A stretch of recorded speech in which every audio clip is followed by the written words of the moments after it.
तुम्ही बोललात की गाव पळणबद्दल ही काहीतरी एक गोष्ट तुमच्याकडे आहे, तर ती काय?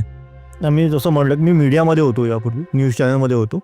तर आमचा एक रिपोर्टर होता, जो सातारा साईडलाच एक महाबळेश्वरचे असं गाव आहे, तिकडे तो रिपोर्टिंगला गेला होता. तिथे गाव पळण नावाचा प्रकार घडतो. गाव पळण म्हणजे काय असतं की अख्खंच्या अख्खं गाव संध्याकाळी आपली घरदारं सोडून दुसऱ्या गावात शिफ्ट होतं किंवा दुसऱ्या गावात किंवा माळावरती कुठेही शिफ्ट होतं. पण गाव घर सोडतो आपलं. अख्खं गाव जनावरांना सकट संध्याकाळी 5-6 नंतर गाव आपले गावकरी सगळे आपले घर सोडून निघून जातात. ह्या कथा मनोरंजनासाठी आहे. काही लोकांचे अनुभव व काही पूर्णपणे काल्पनिक असू शकतात. त्यामुळे कृपया यांना मनोरंजन म्हणून घ्या. या कथा आपल्या संस्कृतीचा एक भाग आहे. अगदी लहानपणी आजी आजोबांनी सांगितलेल्या गुड गोष्टींसारख्या. आमचा हेतू कोणत्याही प्रकारच्या अंधश्रद्धा किंवा भीती निर्माण करणे नाही. तुम्ही बोललात की गाव पळणबद्दल ही काहीतरी एक गोष्ट तुमच्याकडे आहे, तर ती काय? मी जसं म्हटलं की मी मीडियामध्ये होतो, यापूर्वी न्यूज चॅनलमध्ये होतो. तर आमचा एक रिपोर्टर होता, जो सातारा साईडलाच एक महाबळेश्वरचे असं गाव आहे, तिकडे तो रिपोर्टिंगला गेला होता. तिथे गाव पळण नावाचा प्रकार घडतो.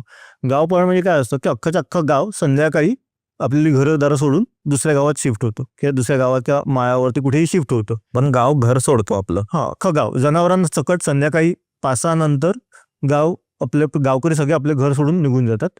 दुसऱ्या दिवशी परत सकाळी येतात. सकाळी ते संध्याकाळपर्यंत घरात राहतात वगैरे. दारं लावत नाहीत घराची त्या काळात, चूल पेटवत नाहीत त्या काळात. ते रात्री म्हणजे संध्याकाळ झाली की आपलं सगळं सामान वगैरे मोस्टली घेऊन आणि स्पेशली जनावरं ते सगळं घेऊन, गाई बकऱ्या सगळं घेऊन दुसऱ्या गावात जातात.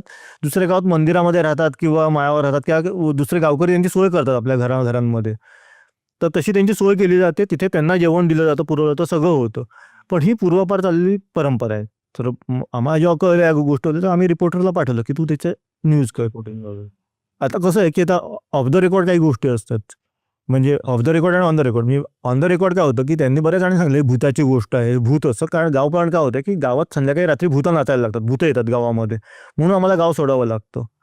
तर आता न्यूज चॅनलचं असल्यामुळे आम्ही हे केलं की आपण तो अँगल नको घेऊया भूतांचा. आपण असं करूया की काहीतरी पॉझिटिव्ह त्याच्यातनं शोधूया.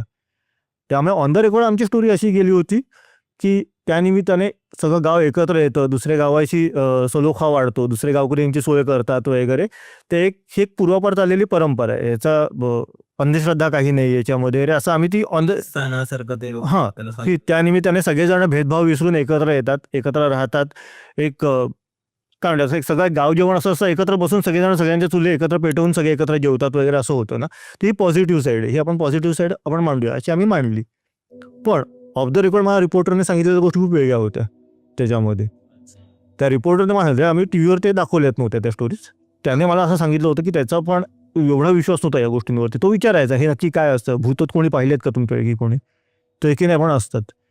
तर तो त्याचा एक मित्र होता, स्ट्रिंगर्स होते, त्याला स्ट्रिंगर्स म्हणतात. रिपोर्टर म्हणजे पेड रिपोर्टर नव्हता, तो स्ट्रिंगर होता. त्याला त्याने दुसऱ्या मुलाला घेऊन तो आला तिकडे, बोला आम्ही आज थांबतो तुमच्याबरोबर. अच्छा.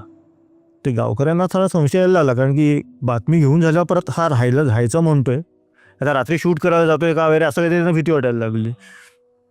तर त्यांची पद्धत अशी असते की किती दिवस, 7-8 दिवस त्यांना असं ते करावं लागतं की रात्री संध्याकाळ झाली की दुसऱ्या गावात शिफ्ट. आणि हे किती वर्षातून एक साधारणतः 2 ते 3 वर्षात एकदा होते ती गोष्ट. आणि तिकडे त्यांच्यावरती एक कुठलं तरी देवीचं देऊळ आहे, तर त्या देवळामध्ये कौल घेतला जातो. ज्या दिवशी तो कौल मिळतो त्या दिवशी मग परत गावात राहायला येतात पूर्ण. पण जोपर्यंत कौल मिळत नाही तोपर्यंत तुम्हाला दर संध्याकाळी गाव सोडून जावं लागतं. आणि मग सकाळी यायचं, सकाळी जसं सांगितलं की दारं लावायची नाही, चुली पेटवायच्या नाही, हे करून त्यांना राहावं लागतं. 7 ते 8 दिवस असं चालतं. तर ह्याने काय केलं की हा बोलला की आपण त्या मित्राला सांगितलं की आपण रात्री जाऊन बघूया गावामध्ये काही मिळालं वेगळं, तर आपण वेगळ्या अँगलने स्टोरी करून बघूया. तर रात्र जशी झाली तसा तो उठला, जायला लागला गावाकडे. बापरे. वेशीपर्यंत आला तर त्याला लांबून दिवट्या जे म्हणतात ना की दिवट्या नाचा पलिते किंवा मशाली असे असतात ना, त्या नाचताना दिसत होत्या त्याला गावामध्ये. अंधार, पूर्ण अंधार, कोणीच नाही, नाचतात मशाली, कोणतरी घेऊन उड्या मारते किंवा नाचते असं ते दिसत होतं त्याला. ते बोलला की कॅमेरा काढ, आपण पटापट जाऊन शूट करूया. तो जसजसा गावाच्या दिशेने यायला लागला, हद्दीपर्यंत आला, तसं त्याला जाणवायला लागलं की आपल्याला काहीतरी चकवा लागतं किंवा भूल पडते असं त्याला जाणवायला लागलं. तो आतमध्ये येऊ शकला नाही गावाच्या. तो तिथेच शिजलाच, म्हणजे असा तो फ्रीज झाला का झाला की तो गावाच्या वेशीपर्यंत आला, पण त्याला पुढे येता येत नव्हतं. तो मित्राचा पण तोच अनुभव आहे, त्यांना बोलता येत नाही आहे, त्याला पुढे जायच्याला समजते सेन्सेस आहे म्हणजे आहे तो की त्याला काय बाहेर काय घडतंय कळतं पण ते जाता येत नाही पुढे, पाय जायलाच तयार नाही पुढे गावात. तो जाऊ शकत नव्हता पुढे आणि तो रात्रभर तसाच उभा. कॅमेरा हातात, कॅमेऱ्यात पण काही शूट करता आला नाही, काही नाही, तो तसाच उभा रात्रभर.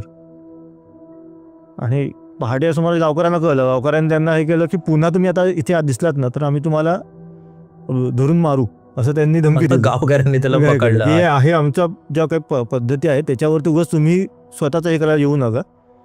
काहीतरी तुम्हाला स्टोरी पाहिजे म्हणून तुम्ही काहीतरी करायला येऊ नका. तुम्हाला काय दिसलं हे आम्ही विचारणार नाही आणि तुम्ही पण आम्हाला सांगू नका आणि हे कुठेही बाहेर पण जाऊ देऊ नका, म्हणजे तुमच्या न्यूजमध्ये पण ह्या गोष्टी जाऊ देऊ नका. त्याने मला सांगितली ती स्टोरी फोनवरती की असं असं झालं होतं. मी म्हटलं हे आपल्याला काय, तू रेकॉर्ड काही केला नाही आहे, उगाच ते निगेटिव्ह आपल्याला काही टाकायचं नाही आहे, तर आपण स्टोरी वेगळ्या अँगलने करूया. पण तू नक्की काय पाहिलं होतंस? तुला की मी काय पाहिलं हे मी सांगू शकत नाही आहे. मला दिवे नाचताना दिसत होते, गावात कोणी नाही ॲब्सोल्युटली, आणि तरी काहीतरी होते. बरं, रात्री गावातनं कोणते तिकडे आले वगैरे असं काही नाही, कारण ह्यांचंच लक्ष होतं सगळ्या याच्यावरती. कधी एकदा गावकरी झोपतात आणि कधी मी उठून जातोय, हे यांचंच लक्ष होतं त्याच्यावर. त्यामुळे त्यांना हे माहिती होतं गावातला एक पण माणूस उठून नाही गेला, गावातला एकही माणूस गावात नाही हे पण त्यांना माहिती होतं. शेजारच्या गावात एकही माणूस तिकडे गेलेला नाही आहे हे पण त्यांना माहिती होतं. जाणारे फक्त हेच दोघे होते आणि या दोघांनाच तो अनुभव येत होता की शिजले ते जागच्या जागी. म्हणजे स्लीप पॅरालिसिस असं असतं ना त्या टाईपचं ते झालं. झोपले, सेन्सेस सगळे काम करतायत पण हळू नाही शकत. करू शकत नाही आहे, पाय बधीर झालेत, पुढे जाता येत नाही आहे, कॅमेरा ऑन करायचा ते पण करता येत नाही आहे. हे सगळं झालं. दिवे नाचताना दिसत, मशाली नाचत आहेत चक्क, हे त्यांना दिसत होतं, पण ते काही शूट करू शकले नाही, काही कथेवर काही जाऊन आवाज पण देऊ शकले नाही, कोण आहे काय विचारायला काही करू शकले नाही.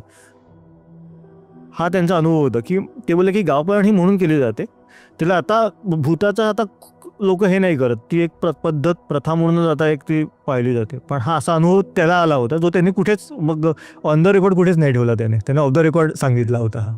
डेंजर.